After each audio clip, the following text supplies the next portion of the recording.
নির্বাচন কমিশন বলেছে কোনো পোস্টার লাগানো যাবে না, বিলবোর্ড লাগানো যাবে না।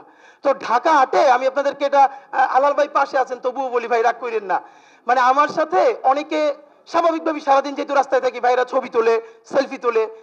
আমার সাথে আমরা একটা হিসাব করে দেখছি 100 সেলফি বা ছবির মিনিমাম 95টার পিছনে আব্বাস ভাইয়ের অথবা জামাতের হেলাল ভাইয়ের দুইজনের পোস্টার অথবা বিলবোর্ড।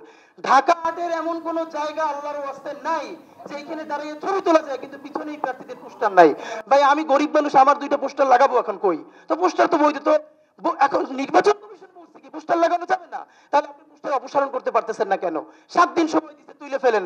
তাহলে আমি বলতে চাই পলিটিক্যাল কালচার, এখন সিটি কর্পোরেশন আইসা যে বিলবোর্ড খুলবে, পোস্টার লাগাবে, সিটি কর্পোরেশনের তো টাকা দিছি আমরা সবাই, সে কি আব্বাস ভাই আর হেলাল ভাইয়ের পোস্টার লাগানোর জন্য পেইড করা হয়েছে? যে পোস্টার লাগাইছে তাকে খুলতে হবে। আমি পোস্টার লাগাইলে আমি খুলবো। এবং আপনি যদি সাহস থাকে আপনি কইরে দেখান, সময় দিছি 3 দিন, হেলাল সাহেব, আব্বাস সাহেব, এক্স ওয়াই জেড যত সাহেব, ওসমান সাহেব, আদি সাহেব, পোস্টার যারা লাগাইছো সব পোস্টার 3 দিনের মধ্যে নামাবা।